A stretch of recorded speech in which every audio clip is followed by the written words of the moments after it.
Hello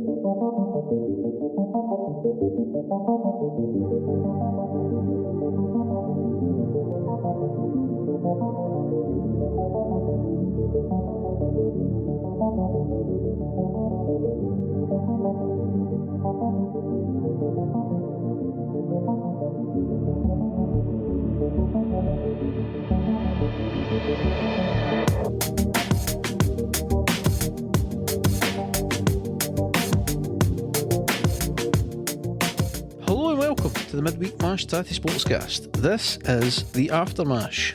My name is Mick, and as always I am joined by Harvey and Paul, and we are back after a wee hiatus. How long's it been? I don't even know. 20 months. What did we work out? Start of November was the last episode that came out, I think. Oh, right, aye, so good, almost 3 months. I got a solid 2 months, nearly 3. Yeah, been a wee while. It has been a while. What have you been up to, Mick? What's been happening? You get bigger news than the rest of us. You much bigger news. So in end of November actually. I said the wrong one. That's a darling today.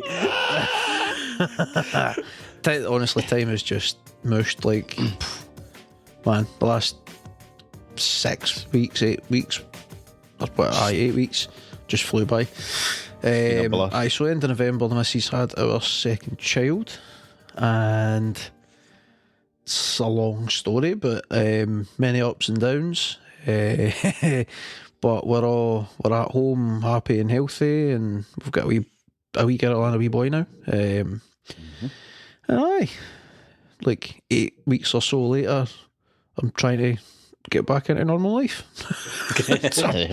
Kind of sort of ready to. It's amazing how much an upheaval it causes a wee baby, like something that bloody wee and stationary, like something that just doesn't move anywhere. Yet it's an absolute fucking upheaval. Fun though at times. Fun though at times. Aye, great. Want to change it. How are you finding the difference between being a single child parent to there are now more of these buggers in the house and they're almost at the outnumbering you stage? We're at the point where it's just a case of putting out fires, essentially. There's always a small person whinging, wanting something. Right. You just go from one to the other. God. The time you open your eyes in the morning to closing them at night, you're just constantly right. What you want? That's right, the realest thing I've ever heard. Okay, right. What you want now? Right, there you go. Quality time between you and the missus is literally sitting and having no noise for like 20 minutes and thinking, thank fuck. Let's hope we get to the next 20 minutes on. The hilarious thing though is that when there is no noise, you start to like get agitated and looking around about the room. You're getting anxious, thinking, right, what are they up to? Something's going to happen. Wait, is everybody still breathing? What's going on? It's amazing how quickly you become no use to like silences as a parent, or with kids in your house as a step parent. Like you just the silence then becomes a strange feeling where you're like, fuck, what should we actually be doing here? Like it becomes a bit weird. What? Well, you moan for the free time and Christ, I wish we could just have time ourselves, and then you're like, Christ, what the hell are we going to do now? Like, do you know, at least once a day, me and the missus will be sat on the couch and we will look at one another and be like, right, I reckon we've got maybe an hour, and then he's going to wake up and he's going to want fed, or he's going to need you. What do you want to do? Is it worth watching? Will we put something in the telly? Is it worth it? Will we get an episode watched? At least once a day. Like, alright, let's go for it. Let's try and watch something over, please. 10 minutes in. And not just that as well, it's the mental tiredness of having two young kids in the house where fair enough, you put something on, but then you're fucked and sleeping halfway through it. Like you're you're doing the old drippy to the side heed. Missed a lot of it. It's good times. Last night I was the missus was at her wit's end, trying to deal with the wee man, and she's looking at me like, you know, like, come on, you're not going to help you. So, wait till I start producing milk. So I took the wee man so she could go. I think he'd been sick or something. Oh shit! So she's getting tidied up and all the rest of it. And then as time goes on, he's getting lower, onto like towards like the couch, and my head's hanging to one side. So I'm falling asleep. Yeah. I eventually just gave me a nudge and took him back. She's like, just go to bed. We're disappointed. So disappointed in you. Just like, get to bed, you. I'm not even angry. I'm disappointed. You had one job. All you had to do was hold him for 5 minutes. Give me some peace. No, you can't do it. It is a tough phase of fucking life. It really is. But aye, especially when you'll let a bang laugh. They're so young. Like Millie is 4, right? Aye. So she's just up and about all the time. She was all over the place. They're all action and that. You know what I mean? All energy. Yep. Like, boom, boom, boom. And it's not just the running about now, it's constant questions. I get like... Oh, the questions never stop. God. Like, some of the questions and I was like, where did you even think of that? Like, what kind of question is that? And then you're like, how do I even answer that? Like, I don't even know how to answer that question. Like, a couple of weeks ago, I was trying to explain rain to a 4-year-old because she was getting asked questions about it. Christ almighty. Rain. You think, why would you ever need to explain rain in a detailed manner? But Wayne's will ask very, very tricky questions. For instance, has she asked how the wee man came to be? Yeah, where he came from? There was, before he was born, at one point there was an awkward sort of 10 minutes where she was asking questions. The first time it came up, she was told the stork brings him and then puts him in his mum's tummy, and she kind of left it at that. And then it came back up later in the pregnancy and like tried to explain it without getting too involved, and it was just without getting too detailed. It's just like panicking, like don't say the wrong thing, don't say the wrong thing. Because you know, whatever you say that might be controversial, she'll repeat to another adult, be that a grandparent or a teacher. She on a daily basis goes into the nursery and tells the nursery teachers everything that's been growing. Aye, they're mental at that age. She's a danger. They're a gab at that age. Danny used to ask out nursery teachers for me without my knowledge. With the tagline, "My dad is good at cooking fajitas." There was one teacher in particular, she asked about 2 or 3 times, and I'm like, I'm really sorry, I will have a word with her. Thankfully, she took it in good humour. Oh, aye. That's tremendous. Because what else can you do? But of course, because there wasn't a mummy and daddy at home, there's just a dad. So my dad's good at cooking fajitas. You should come over and have dinner with us. Aye. Bloody hell. Nightmare. Danny the matchmaker. Aye, I just try to pimp me out, basically, man. Aye. But one of my wee girls' nursery teachers made the mistake one day when we were running a wee bit late picking her up, and this was probably about a year ago now. She said that Millie had asked her like, what happens if mum and daddy don't come or something like that, just like this kind of wee like sort of slightly worried but just generally curious question. And the teacher just stupidly said, well, you'll just need to come to my house, won't you? Oh God. So now every day without fail, I'll either ask her if she can go to her house, or she'll ask her if she wants to come to our house for dinner. She's part of the family now. She's extended family. Having fish fingers and chips. She does like shouting out the old fish fingers as well. Do you want it with peas or beans? What's your preference? Tremendous, man. They get you shot, mate. They really would. They get you shot at that age. It's hilarious. Ollie's latest thing is commenting whenever I go slightly above. If I'm sitting in the motorway at 70 and he sees it creep just above the line at 70, you're above 70, Dad? And I'm like, for God's sake, mate, stop that. Will you stop that? I'm no driving over the speed limit. It's just Jesus Christ. See, I'm even losing words with on here because you're like, shut up. Close your eyes. You're going to get me shot. He's talking me up like I'm some sort of mad speedster. I'm the most granda driver in the world. I just remembered one for the day, actually. So we were out. It was the other half's stepdad's 50th, so we were out for dinner. Oh, tremendous. And after the dinner was by her, after the mains anyway, he was opening some presents and that. So she, of course, invited herself round to help with the opening. As they do. So, Christ. Somebody that couldn't make it to the meal had sent some presents.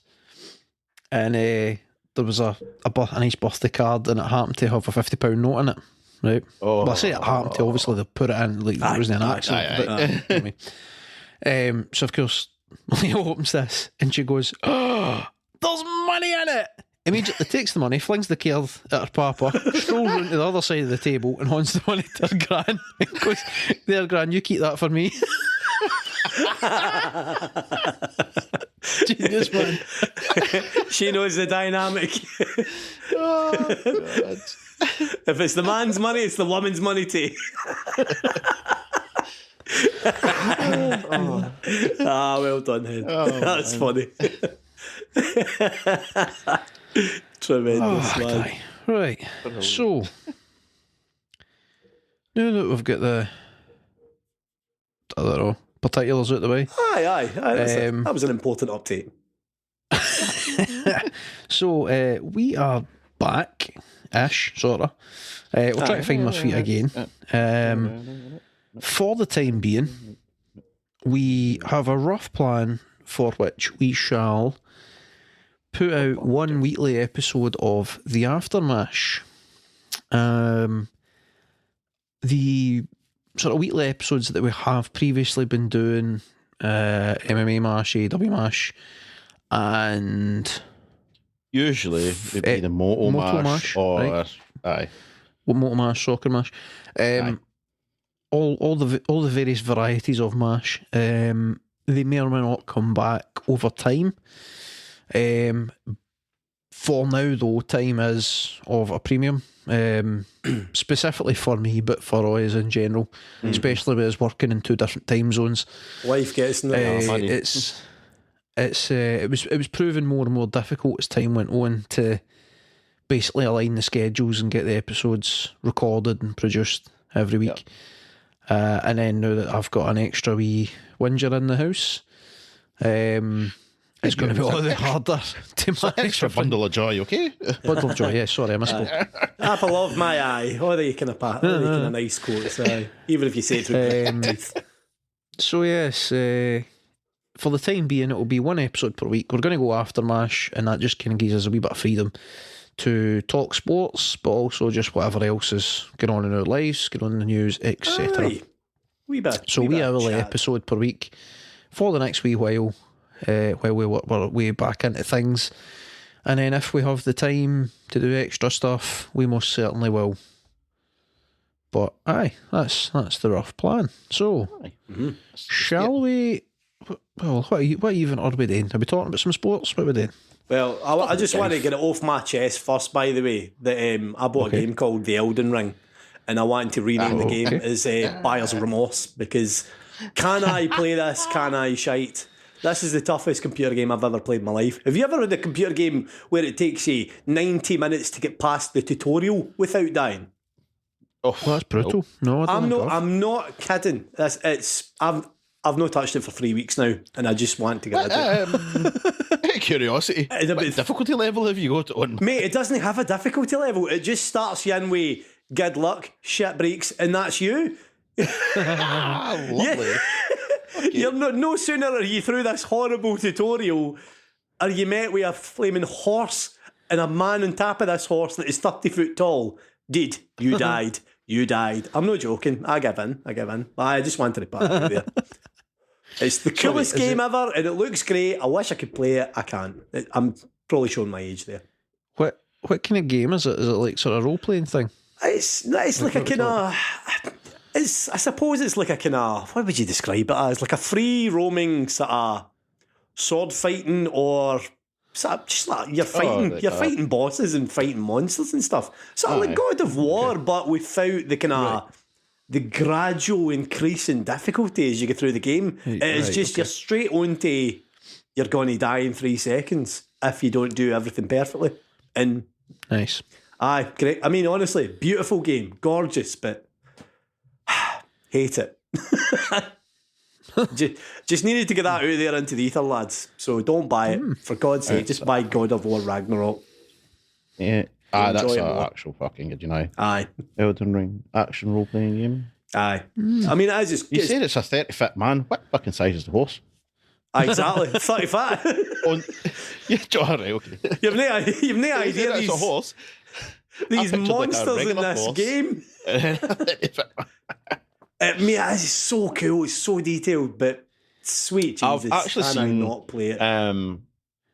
Like wee snippets of it, and I have seen some of the characters in it. They actually looks pretty epic. It's one of the things where you see other people playing it on YouTube or on Facebook and that, and you think, I'm for a bit of that, but then you forget that you're a dad with 2 kids, 3 stepkids, living in 2 houses, doing CrossFit, doing podcasts, and you don't have the time to make yourself as good as these YouTubers, and in fact you're just a shite bag. I mean, the reason why it becomes so very real very quickly. Aye, exactly. So it's fine for them looking like ninjas every day. Aye, 2 hours a day just does not cut it. Not at all. It's not for me. I don't think. But sorry. Let's actually dig. What are we actually going to talk about? Real stuff. Disappointed.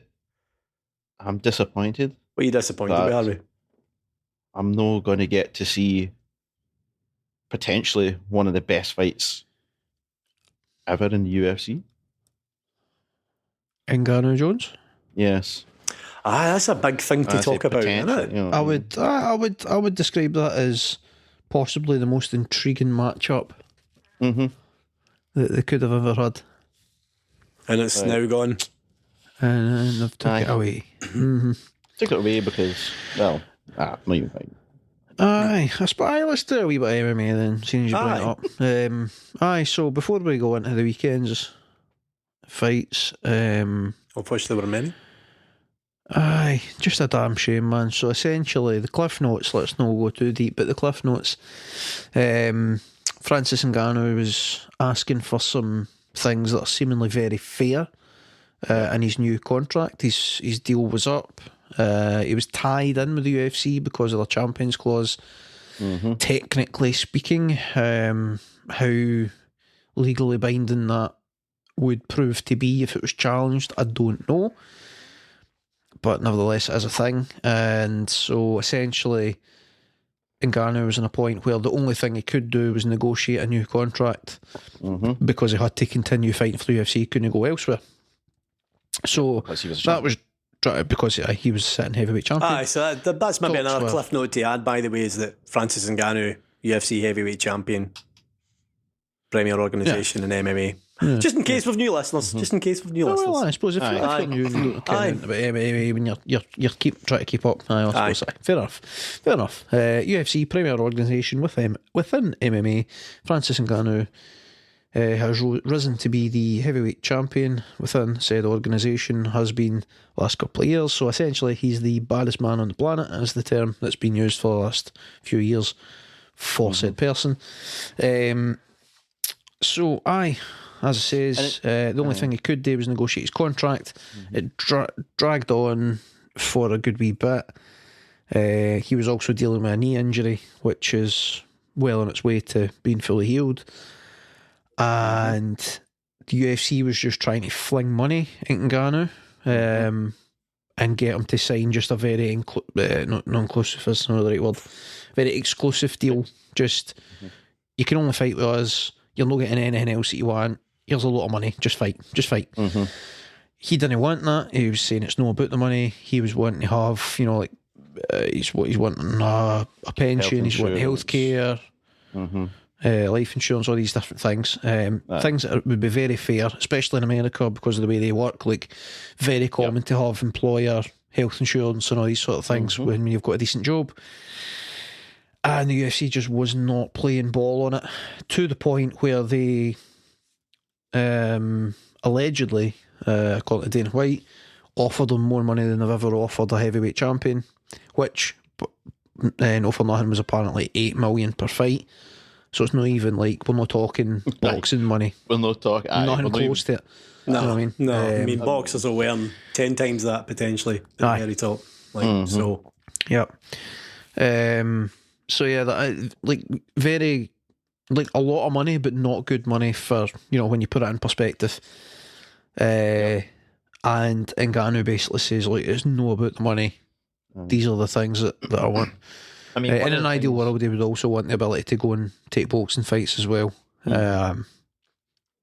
So they weren't having it, and so the UFC decided to strip him of the title and give him the old Baba driver and let him go. Yep. So Francis Ngannou is a free agent and will likely next be seen in a boxing ring this summer. That's where we're at. Yes. And I saw a post actually. I wish I had took a picture of it or something, because Dana White basically said some no so nice things at a recent press conference about Ngannou and about the situation. Basically, not a good time at the just saying, Dana White. just blaming Ngannou for the fact that he's not been re-signed, that a deal couldn't be done. Essentially, try to say that he wasn't willing to compete with the top heavyweights anyway, etc. No, really worth repeating. But putting a bunch of stuff out, and then some, not all, but some sort of news outlets, MMA specific and otherwise, have been kind of running with stories that are leaning towards the UFC side, no directly sort of slandering or slating Ngannou, but clearly in the wording of headlines and in content of articles, they're taking the side of UFC and basically saying, look, Ngannou was, insert description here, like no willing to fight the best, or looking for more money or whatever. Deal couldn't be done, so now the UFC's moving on and UFC's great and look, this is the new fight and blah blah blah. So I saw a post on Twitter. It was like a journalist, an MMA journalist, and he essentially says, like, he was disappointed in sort of media in general for how this has been handled. Francis Ngannou's again, totally paraphrasing, cannot remember what it was, really wish I saved it, but Francis Ngannou's no the bad guy sort of thing. He is baddest man on the planet, and he is the lineal heavyweight champion of MMA and will remain such until he's defeated within the rules of MMA. And that's the way to look at it. Like, don't look at him as, like a has-been or a what could have been. Like, he is the heavyweight champion of MMA, essentially. That was the position he was in. And that's, in terms of lineal champions, that's how he remains. Do you think this is it then for him? It is a big deal in terms of where he goes next and what he does next. Do you think it could ever be reconciled? Like, do you think this is the end of the relationship period with the UFC and Francis Ngannou? I think a deal could be done. Is it? Obviously, I think that would require a full change of organisational sort of practices as opposed to money, though, which I think is the big issue. I think the biggest thing is it's going to depend on what Ngannou wants.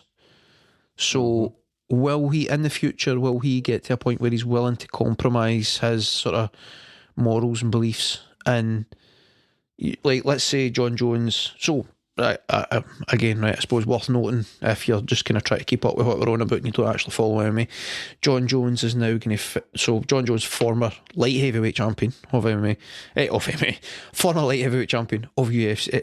UFC, yeah, right enough. This is hard work, man. I'm finding it hard to podcast. John Jones, former light heavyweight champion of UFC, renowned, like, sort of commonly denoted as the GOAT, as the best ever MMA fighter. Certainly, there's not going to be many people that have a half a clue that don't have him in their top 3 all time. Phenomenally talented, constantly getting his own way outside of the cage, but that's for another day. That's paraphrasing it, certainly. That's a whole other podcast. He's going to make his long-awaited heavyweight debut, and he's going to take on a Frenchman called Cyril Gane, who is a badass. He's a seriously gifted athlete who picked up Thai boxing late in life, quickly moved to MMA, and he's by no stretch of the imagination is he the best heavyweight MMA fighter in the world, but he's a very, very good striker who's good enough at the other facets of MMA to win big fights and beat really skilled guys. And he is like a legit threat to John Jones, and so the two of them are having a fight in March for the undisputed heavyweight title because it was stripped from Francis Ngannou. So back to the question. Depending on what happens there, if John Jones wins that and he goes on to defend the belt a couple of times, I strongly believe that he'll lose interest again, essentially. And so then the only fight, if you want to keep John Jones in the UFC, the only fight is going to be to bring Ngannou back. And then that's when the ball's going to be in Ngannou's court, because the UFC will fling money at him to get him back. If Ngannou goes and has a couple of boxing fights and ideally wins at least one, and so he's still, sort of revered and looked at as a draw and as, somebody that's worth bringing back, then I think they will fling money at him, and it's just going to come down to, is he willing to compromise his beliefs and his morals and take the money and have the big fight and just go after legacy in the cage as opposed to legacy in terms of making change. It's a very unusual place. I mean, I don't think it's actually a safe place completely for Ngannou outside of UFC. Like, fair enough, he goes into boxing and he gets a massive payday, but what if he really, really struggles against say he chooses a decent level boxer as his first fight, and there are massive holes found in his straight up boxing game, which I've seen a lot of times where you kind of MMA fighters coming out of MMA and into boxing. A lot have been kind of found out very quickly not to be natural boxers, and it leaves a stain on MMA for me. So does that part back on MMA? Because I don't know. You've got to remember, right? A decent boxer, right, has been boxing for many, many years. Probably at least the age of 10. They've been training in boxing, and now they're in their late 20s, 30s. They're decent. MMA, you do a wee bit of boxing when, but no, so I don't think it's a stain on it. Like, I get what both of you are saying. It's never a good look when an MMA fighter goes into boxing and does poorly and looks, because sometimes there are MMA fighters who've tried to cross over to boxing, like either professional boxing or like bare knuckle boxing, and they've been schooled. They've been made to look silly. They've looked very, very poor. It has happened. And I get what you're saying, Paul. It's not a good look, but then the thing is, it's not a good look to boxing fans and to casuals, to anybody, like what Harvey's saying, to anybody that knows about combat sports and knows about MMA. They understand why an MMA fighter going into boxing and getting beat up isn't an embarrassing thing, because you need to look at like, well, how well did they do in this other person's specialist discipline versus how daft would that boxer look trying to do an MMA fight. I mean, there's that too, and that's a thing that's really one-sided with it, is that you never see boxers saying, "Aye, fine, get my shoes off, I'll come in a cage." Like, well, it's a very rare thing. I like that you brought that up, because that allows me to segue to my next point. Moon then. See, we still know how to do this. So there was a certain English boxer, British boxer, however you want to describe him, right, who has said that he would happily welcome Francis Ngannou into the world of boxing, and he would happily agree to a 2-fight deal, the second fight being under MMA rules. Go for it, Paul. Yes. It can't be Tyson Fury. I don't believe he would do that. What one? Tyson Fury. Who? If not, I mean, who else is big? Chisora, I bet you, innit? Is it Chisora? There you go. He's the only one daft enough to do that, is it? Aye. No, I would like to see that. Because Chisora's mad enough to do that. Of course it's Chisora. Aye, so I mean, the thing with Ngannou, right? Just kind of trying to circle back a wee bit. The thing with Ngannou going to boxing, right, and then potentially boxers going to MMA against Ngannou. Other than the Cyril Gane fight, where Ngannou had an injured knee going into the fight, and so couldn't move as well as he would need to utilise striking, so chose to grapple in order to win that fight. Other than that fight, he's basically been a boxer fighting in MMA. That's how he's approached it. Not a boxer in terms of perfect professional technique, but like essentially he's going in there, stand up brawler, he's throwing using punches, his power, he's brawling, That's how he's approached MMA, and it's worked very well for him. So his transition into boxing would be fairly smooth, in my opinion. I think that heavyweight, it's not fair to generalise, right? But heavyweight is on the lower end of the scale in terms of the overall average skill level. The lighter you go in weights, generally speaking, and it is an overgeneralisation, and I'm being a wee bit unfair, but the lower you go in weights, the higher the average skill level gets, roughly, kind of, sort of, right? That's how boxing essentially works. Aye. Pretty much. I suppose that's fair, aye. There's, like, somebody like a Tyson Fury is an absolute anomaly. In general, heavyweights don't move as well as the smaller guys, only as fast as the smaller guys. You know what I mean? They don't throw combinations like the smaller guys. Aye, no, but they hit and all that very hard, and it's a lot of fun. Aye, it's why it brings the big bucks, because one punch can end it, man. Like, aye, yep, absolutely. That's why the money's made. Every punch thrown could be the last punch. Aye, I mean, look at Usyk. He moved for the small, and he's just carried that technical ability all the way up. Aye, he basically outboxes and out moves. Yeah, Historically, the heavyweight boxers that have been the best in terms of skill have been on the smaller end in terms of size. Aye. You know what I mean? Tyson Fury is the anomaly. He's the really big guy that can also, you know what I mean? Like the Klitschko brothers, like, they kind of tread the line of that anomaly. Like, they're no quite Tyson Fury big, but they are big boys. They're very big boys. Either. And they're very highly skilled. You know what I mean? But then we're getting a wee bit deep now. Although they're highly skilled, what they do is quite basic. They just do the basics very, very well.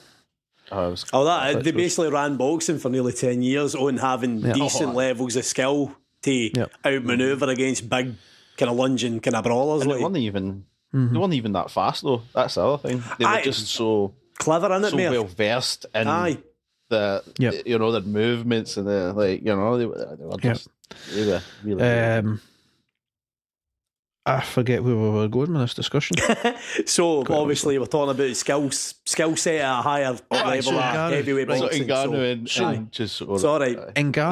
coming into boxing would actually fare very well, in my opinion, because you think so? His speed and power would slot him in at a decent level, because again, it's not particularly fair, but as it happens in general, the skill levels that we touch lower in the heavyweight division, if he was, take all his attributes and just scale them down slightly, and he was to come in at like middleweight, he wouldn't stand a hope in hell of competing with like a top 20 boxer. No chance. Nah. But Ngannou against like an Andy Ruiz, a Wilder, he has a chance. He has a genuine chance, because he can take a lot of punishment. Ngannou, he's took some massive shots from. He's a big durable boy, from other guys who hit really hard. He's done well against guys that move really well, like Miocic, who's a slightly smaller heavyweight, and he's a big boy, but in comparison to somebody like Ngannou, he's a wee bit smaller. He moves very well, has good boxing technique, and cracked Ngannou a bunch, and Ngannou was able to take it. You know what I mean? So Ngannou can take a shot, and he's learned to be patient and wait for his opportunities. So against somebody like a Wilder or an Andy Ruiz, who's going to show him different looks and move around about the ring and try and tire him out, Ngannou now has the experience and maturity to sort of sit down, wait for his chance to corner his opponent, and then explode and use the power. I'm not saying it'd be easy for him. You know what I mean? Against, definitely no, obviously. He's kind of top career top boxers, heavyweight. as you say. But you know what I mean? He has a chance. So, and the thing is, he's always going to have that puncher's chance because he's got so much power. The power. Mm-hmm. So I'm genuinely intrigued to see how he would fare at boxing. So would somebody like Chisora be a perfect example of where to start? Like somebody that's like a gatekeeper, journeyman type. A journeyman kind of type gatekeeper, with a half decent name. good to a level sort of thing. Chisora, Dylan White. White as well. That wouldn't mind seeing. What's the Cuban lad? What's his name again? Ortiz. Aye.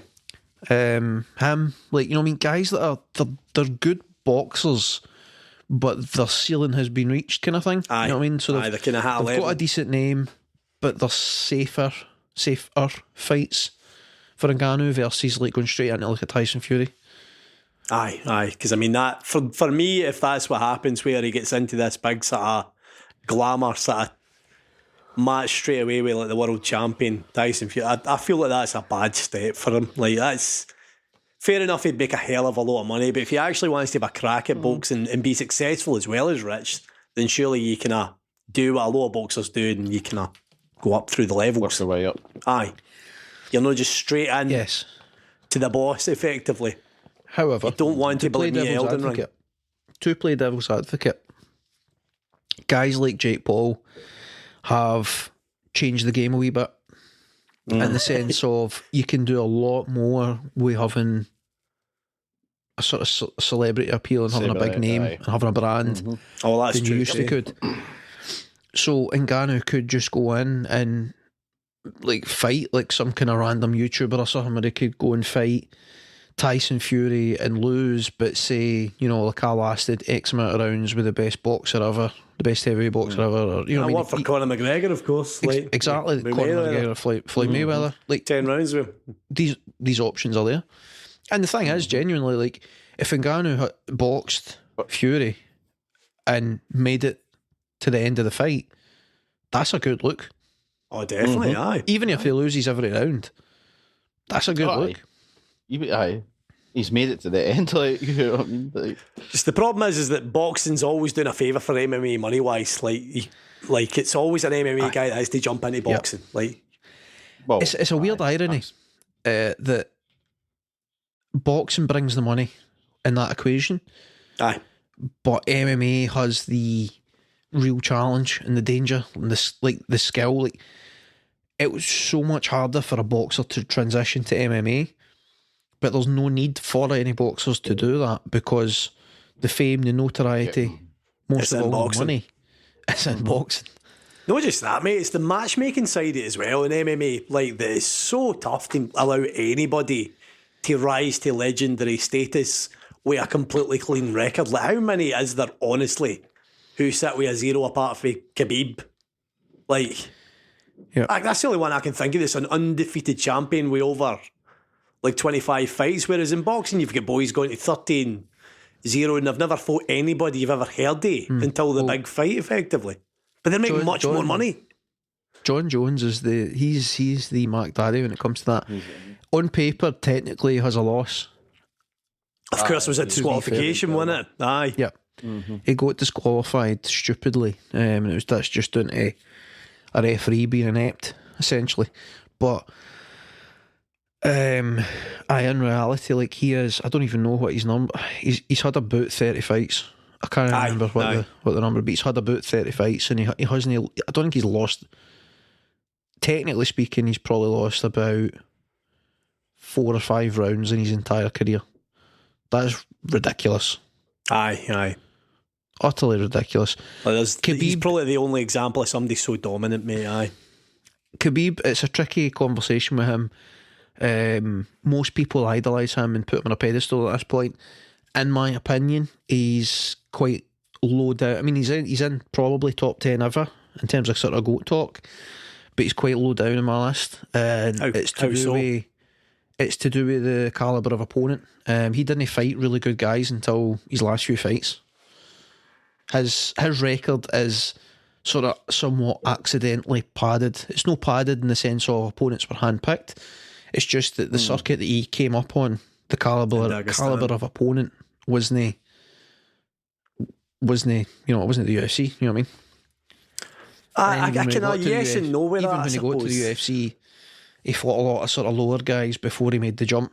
When he made the jump, obviously he was still dominant. You know what I mean? Credit to him. That's what I was going to point to, is that he backed it up against the big boys he did fight, like, quite substantially in the end. Yep.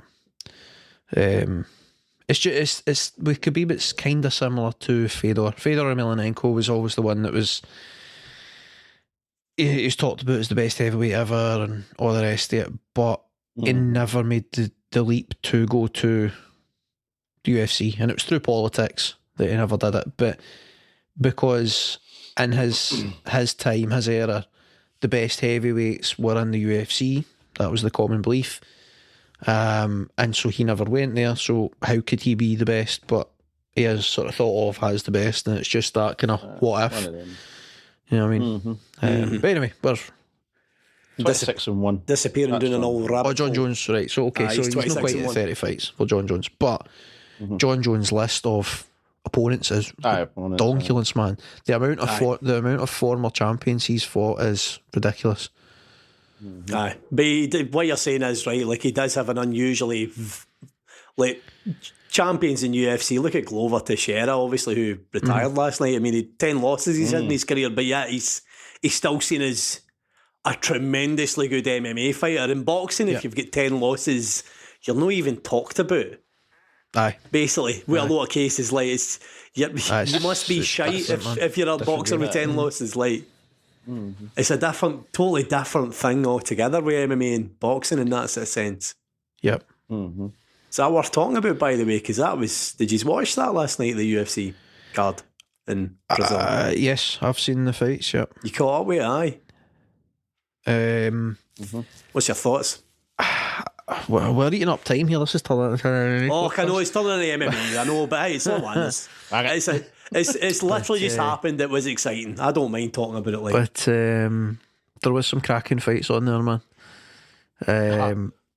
The lad that beat Terence McKinney, I can't remember his name, but that flying knee was ridiculous, man. That's one of the best knockouts I've seen in a while.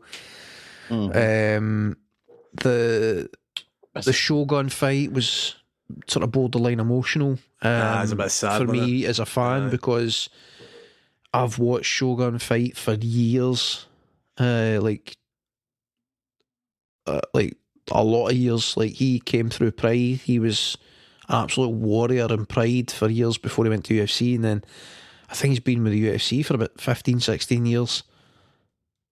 It's been a long time, that guy's been fighting for over 20 years now. I've probably watched more than half his fights, I think, in the time, like, in terms of they've happened in the time I've been watching MMA. And then I've went back and watched ones that I hadn't seen as well and stuff like that, and like, I was a big fan of him for a while. So, like, to see him go out in no such a good way, it's a damn shame, man. But it's also it's cool to see him get the respect and love that he got for the fans over in Brazil. UFC was obviously in Brazil last night. Glover Teixeira, of course, trying to regain the light heavyweight title. It took him so long to finally win it. He's a guy that 10 years ago was talked about as the next best thing, but for a long time he couldn't get into America because he had visa issues. Just thought of as past his best, missed his opportunity. Then of course he goes and beats Blachowicz and finally wins the title, and then he loses it, and then the guy he lost to get injured, so then he had a chance to regain it fighting Jamal Hill, and Jamal Hill just had the fight of his fucking life, man. He definitely did, didn't he, man? Like, fight. Wow. He peaked last night. I don't think he gets better than that. Wow. You know what I mean? It's downhill for him now. Like, he fought a perfect He's a tough fight. boy, though. He fought a perfect fight. He took some big shots for Teixeira, but he was essentially perfect, man. And how he didn't put Teixeira away. He had Glover Teixeira with a video game combination. I think it was 3 head kicks in a row, and then like I don't know how many punch combination. Oh, you could tell in his face, like he's. I've never seen a face look like that. Wow. It's just like, what do I need to do here? Like, Teixeira's just face was swollen. Standing there looking at him, like throwing punches back, like, let's go, bro. That is one hard old Brazilian man. Aye, that is one hardy guy. So I mean, Jamal do. Then he know the one that Craig broke his arm. Do you know what? I'm glad you brought that up. Aye, Jamal Hill. Remember, Craig broke his arm, and he was just sitting there like, and trying. He was like, whatever. He's like, I'm not tapping, mate. Like, so he's a tough cookie too. Paul Craig, who last night got embarrassed by Johnny Walker. Oh Jesus, did he? Holds a win over the now light heavyweight champion. I mean, that's ridiculous. Well, it's not just that. He's beat Ankalaev as well, hasn't he? Who's probably the next contender for the heavyweight, the light heavyweight. Like, so that's bang average. I mean, I'm sorry. I know he's Scottish, but anytime I've seen him in the flesh live, he's looked so average against these killers for all around the world. His game plan is, I hope they fall in top of me so I can do a wee bit of BJJ, and fingers crossed I get lucky. The thing is, he's got a very good guard. He's a good Brazilian Jiu-Jitsu guy. His striking's not the best. His athleticism isn't the best. No. But he wins fights. I think he's got. If he's not got the most, he's about the second most submissions in like heavyweight history. Like he's got a lot of wins over 16 and surprisingly big names. Probably 10 of them are submissions. Wild, wild man. He's an overachiever essentially. He really, he has made him, the very most. His abilities to play him. I mean, power to him apart from last night where he looked. But I just made himself look like just clinging on to that guy's leg. Hold on to this leg and get smashed with punches and elbows. I don't think that Walker could believe his luck. He's like, oh, okay, just battered him. Let his leg go. Wild man.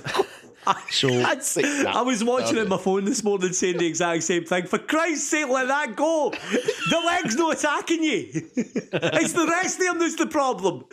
Like, wild. So we had that. Glover retiring after the loss. That was a shame. We had Moreno getting his win back against Figueiredo. Oh God, the thumb knuckle in the eye. Oh, I see that. I don't like the framing of that, man. That's dodgy media to me. He punched him. Like I get what they're saying with the thumb knuckle, but it is a punch, like you're saying. It's he threw a punch. He landed a punch. The fight gets stopped. It's a sore one. It is a sore one. Let's no like go over semantics here. Like don't take nothing away from Moreno. You know what I mean? He threw a punch. You know I'm a big Moreno fan. Like I'm no against him in any way in that sense. I don't love the way that's been thrown about in the media, like trying to. I know. I mean, it wasn't just that one punch that did it. Like it was over time, and aye. He was a better fighter, certainly. But then the fans after throwing shit. That was shocking. By the way, for the Brazilian crowd as well. On the flip side, like one of Moreno's coaches was like putting some racist stuff on social media about Figueiredo. Christ, really? Like kind of monkey related stuff. That's how I don't know if you saw it, but at the weigh-ins, Figueiredo pulled a banana out his pocket, and it was him like, sort of pushing back at the racism. Right. Fair play him then. I was super confused when I was like, what's going on here? Is he that low? Like, has he been cutting weight that much that he has a banana on standby? He's trying to grandstand at look, I can eat this banana and still make weight. It was like him trying to say, I didn't know about that. It's him trying to say, like, it's no getting to me. Like, I see what you're doing, but it's no, I don't care. No, it was that kind of thing. So I said, I'm ashamed that shit's still going on, man. But no, it's no cool anywhere. That's part of it. Like, you know, like the crowd's taking it out on Moreno that A, their guy lost, but B, that somebody in his camp was being racist towards a Brazilian. So that's why they went. But anyway, it doesn't really forgive what they were doing either. Like, you shouldn't be throwing shit at the fighters, man. But anyway, so we had that. It was a really fun fight. Moreno won. That's by the way. Figueiredo's moving up to bantamweight. He's probably going to get his arse kicked. He's not going to do well at bantamweight. Let's be honest. He's too small. He just is. He's too small for bantamweight. Tiny wee fella. He's somebody else. He's peaked. He's on the way down now. It's a shame, but as for us, we don't have time to be nice. We're up against it now, so let's just crack on. Who else did we have? So then we had the Shogun, Jessica Andrade and Lauren Murphy as well, where the ref should have stopped that fight about 10 minutes before the end of it. I'm not having that. That lassie took punishment beyond punishment for me. I was with Daniel Cormier shouting stop the fight of that. Aye, it's that's one that will drag us in. Aye, I know it is. I know that's a badge in there for us to yap about forever, obviously. But aye. I feel like I'm missing a fight here. Gilbert Burns and Neil Magny. Burns and Magny, obviously, as well. Aye, Gilbert Burns back in form. Very easy. Made Neil Magny look very average. And he's no. Neil Magny's a highly skilled fighter and a phenomenal grappler, but Gilbert Burns is just... So is Burns. His grappling is tremendous. He's got very, very good Brazilian Jiu-Jitsu for MMA. So he has. Aye, not really good night fights. It was awesome. Aye, good card. A lot of fun. There's a lot I still need to see in terms of one. I'm a few events behind for ONE FC. They've just had their first Lumpini Stadium event, which I believe went very well. I've not been able to see any of it yet, but I think it went over very well, which is great. Great for the sport of Muay Thai, great for one. Well.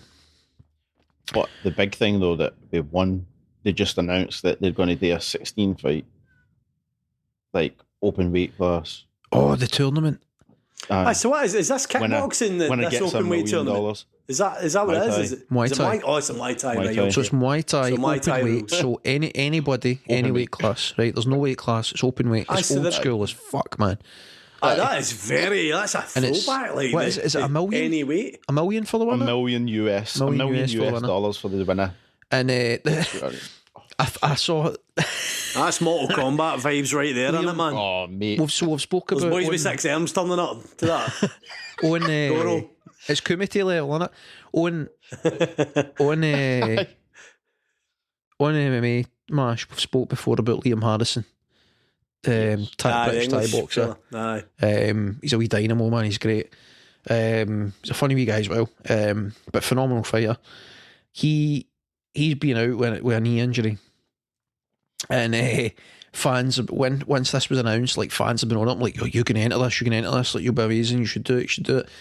And he's been quite quiet on it, but basically he's like, kind of said like, no, I'm not doing it. And then so it's came out that Alistair Overeem has sent a request to ONE FC to be entered into this tournament. So Liam Harrison, like, he put a thing on Twitter like, this is exactly why I'm not entering the open. Because of course, if I've got to fight him, Liam Harrison's like, he's like 5, 6 or 7. You know what I mean? He fights at 135 pounds ish, somewhere about there. Like, he's Alistair Overeem, like 260 pounds of muscle. Like, come on, 6'3". Probably going to be doping on some sort of level as well, because it's one and they don't test as well. 6'4" or 6'5" over him, he's big. Aye. But I mean, the doping testing's a different script for one. Like, it's not as stringent, I wouldn't say. Like, there's a lot of boys getting in there looking they don't have USADA. Tremendous, unusually. I don't know what their testing is. I know they don't have USADA. I think it's a conversation and a questionnaire, maybe. Have you been taking anything dodgy? Yes or no? No. Cool. Right, okay. Do you feel a bit stronger than usual? No, I'm feeling fine. Good. Right, okay. If you get the urge to smash this one day, if I tell you you're not going to fight, no, I'm fine, right? Oh, you can't be in the roids, you'll be fine. Send him in. Like, that's the kind of testing I think that I imagine goes on in one.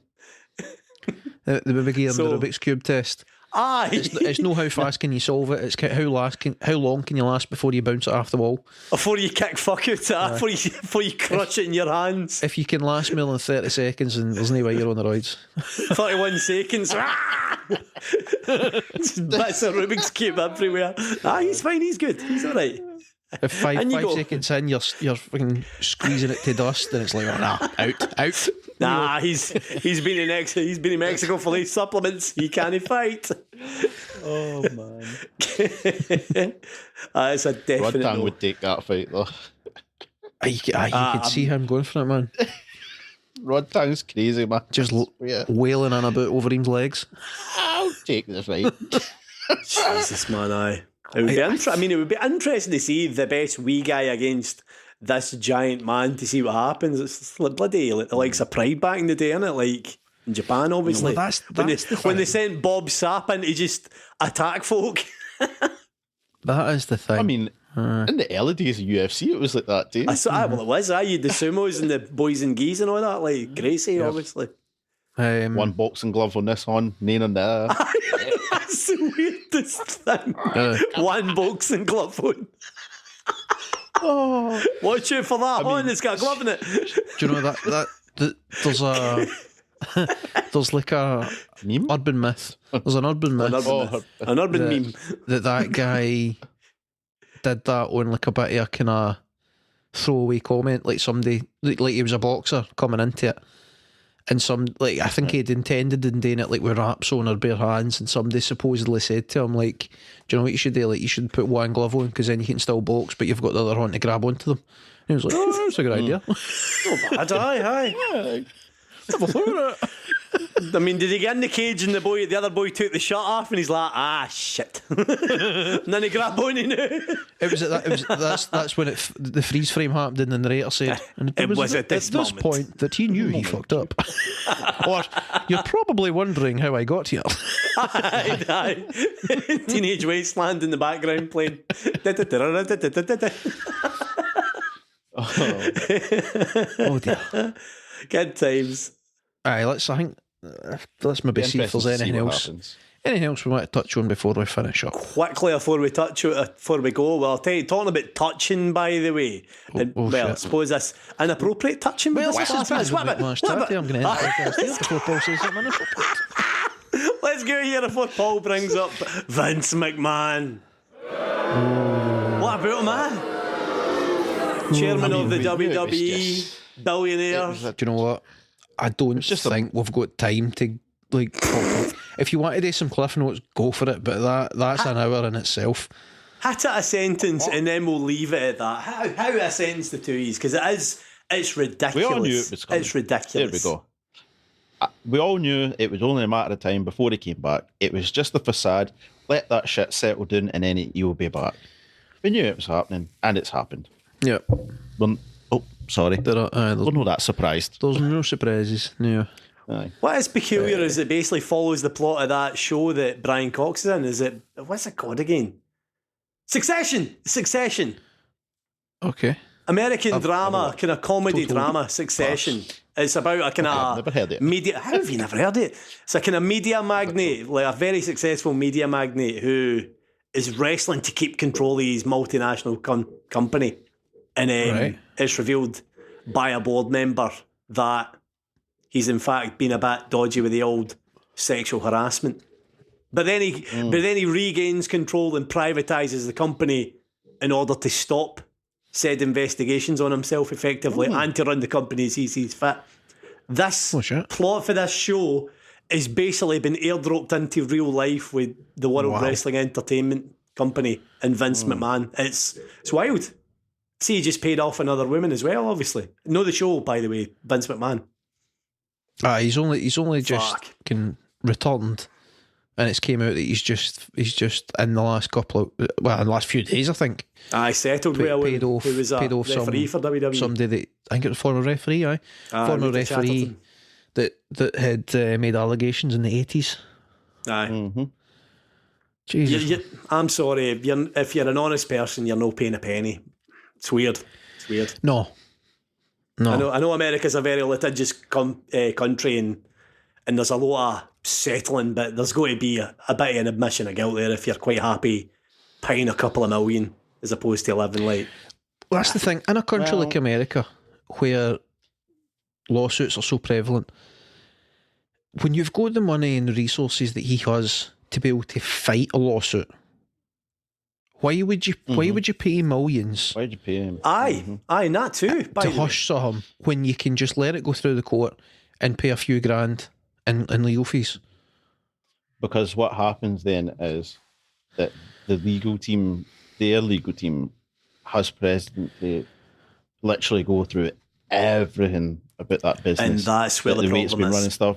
So literally, what can come out of that could literally cost them the whole fucking business and a lot of money. That's the reason. Which again, So things can pop up like dodgy deals. Like they'll literally go through everything. there's been plenty of So it already. like so like when you say like, all right, we're going to fight it, then they can just You're subpoena opening for a this and forbidden that. door. Aye. Yeah, there's a One wrestling way. term. Aye, there's a wrestling So- term right there. A lot of the times, that's why it's just here's the money. Bye. We're laughing and Fucked up. joking, but it's a bloody serious conversation, Kinda man. It's a fucked up, serious aye. topic. It's there's no kinda about it, man. Like where the line is, like how bad he go over time, exactly what crimes he did or not commit. I don't know. It's all allegations. It's all alleged. It's all he said, she said sort of stuff. But one thing that's clear is he is not a nice man, and he's been up to some dodgy stuff, and he's just got the money that he's able to get away with. It's the sad truth here, mate. That is the very sad truth here, is that this is a man so filthy rich that he can basically live how he chooses, whether that's in a nice way or not in a nice way. Kind of fucked up. But I thought I'd just touch on it to see how he's kind of doing with it. Just to lighten the mood. Just to really kill the mood as we go out, basically, because obviously we've kind of hit our time limit we'd kind of agreed on. And the crazier thing is that WWE's stocks rose when he came back. Jesus. Fucked up, innit? Like so fucked up. Absolutely crazy. fucked up. So he's even richer for having a wee break and coming back. Aye. Yeah. Amongst all the lawsuit carry on. Aye. He's actually even filthier rich. Is that a thing? I don't know. Aye, filthy rich. I tell you, man, like diehard WWE fans need to have a serious think about what they're doing. Like the people that are spending money on tickets to go to their shows still, like they need to have a look at themselves in the mirror. Like aye. How can you continue to support that product? Because you can't say that, oh well, he's no benefiting for it anymore. Like he's out the company. No, he never left. Oh, it could be better. It could be better though. They're selling to the Public Investment Fund in Saudi Arabia. Human I mean, that's nice. human mind is a weird thing, man. Folk, just because they're so used to it and that's the only thing that they've known, they'll just block that out. Aye. Not even on purpose most of the time, not even on purpose. It's just, That subconscious. I'm just, subconscious, like, weird. Oh, I'm just watching the wrestling. I don't care about, like, you know what I mean? Aye, that's no my pay grade to think about that kind of patter. Aye. Aye. I don't need to worry about that. I'm just for the shooters doing me. That's that. Yeah. I know. The denial. Like they're know what such you a mean. fan that they can't hack that they might have been wrong. They might have picked the wrong show to back. Yep, it's kind of fucked up. Anyway, lads, look at the time with it. Fucking hell, we better stop. See, since we're on wrestling, Aye, Paul, Harvey, I don't know if you'll have seen it or no, but I'm assuming, Paul, that you will have.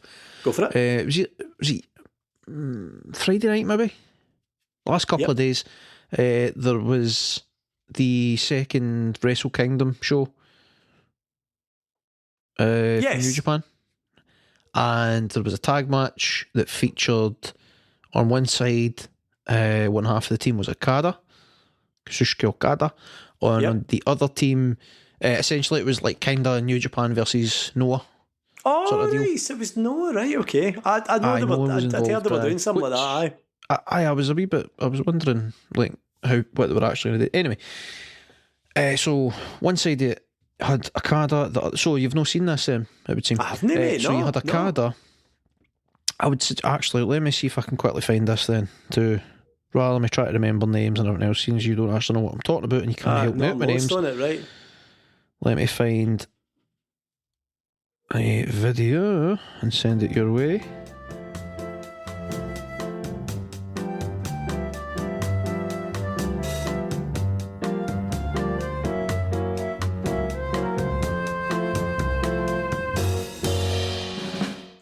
Oh my fuck!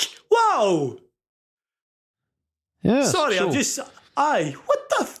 Oh, Okay, aye, so- that's got a wee bit overheated. Aye. Oh dear. So Kaito Kiyomiya from Noah got a wee bit rough with Okada. Okada got a wee bit rough back. Okada forgot himself there, totally. Yep. Oh, wow. Oh, that went wrong. Oh, dear. So, at what point now? So the thing is, right, they're now going to have a match. There's a Jesus. singles match booked now, right? Right. So they're making business on it. Right. So, I'm wondering, like, is this a work for the start? Was this supposed to happen, but they went off the rails and they weren't meant to go this deep, or did they just decide to have a shoot and just make a big deal of it, just to, I don't know, just to drum up some attention? For God's sake, that kick. I'm watching it Flash again. him. To be fair, if somebody kicked me in the face like that, I would. You know what? It's hard to tell. It's hard to tell with Japan, because Japan in pro wrestling, they're a bit. the lines are much more blurred between what is real and what is pretend. Yep. So they're quite happy launching into one another. Like, as far as the physicality goes, the punches and kicks aren't quite as worked as they are around the rest of the world, for better and for worse. Better because you think, fuck, there are some hard guys. Worse because you think, Jesus Christ, you've got a life to live after wrestling, mate. Chill out. So, that clip there where that boy kicks Okada in the face. It's the way Okada reacts outside the ring. Okada pulls nothing for a bit. There's a wee switch in Okada about 10 seconds in where he thinks, fuck, I'm wrestling. And he goes back to kind of slapping him in the back a wee bit more, where he obviously... He catches himself a wee bit, but for the first 10 seconds, there is a I'm going to teach you a lesson, son kind of mentality, where he kicks like, and punches him as much as he can. You know who I am. You take liberties with me. There is a bit of that as well, where it's the, do you realise how big a fucking deal I am, son? Aye. Do you see it? And not just that, Kazuchika Okada is a big fucking strapping boy as well. Like, that is a big, solid lumpy a boy. Do you see when he drop kicks him? Aye. Aye. You know, he actually tries to kick him in the face. He does. He goes for it proper, aye. He does. And he even hits the... who is it that's behind the lad him? for Noah, you mean, Harvey? Oh, Okada. Aye. At the end. Aye. So they're holding Okada back and he fires across with a drop kick. Aye, but then he actually hits the person that's holding Okada as well. Aye. That's how much force. Look at that. Oh, that's no... There's a bit of spice in there, definitely. I agree with you in that sense. There is a hell of a lot of... Spicy. There's a bit more kind of shoot, as it were, I think's the right term for that. Aye. Oh, that, aye. See, there's a couple of things, right?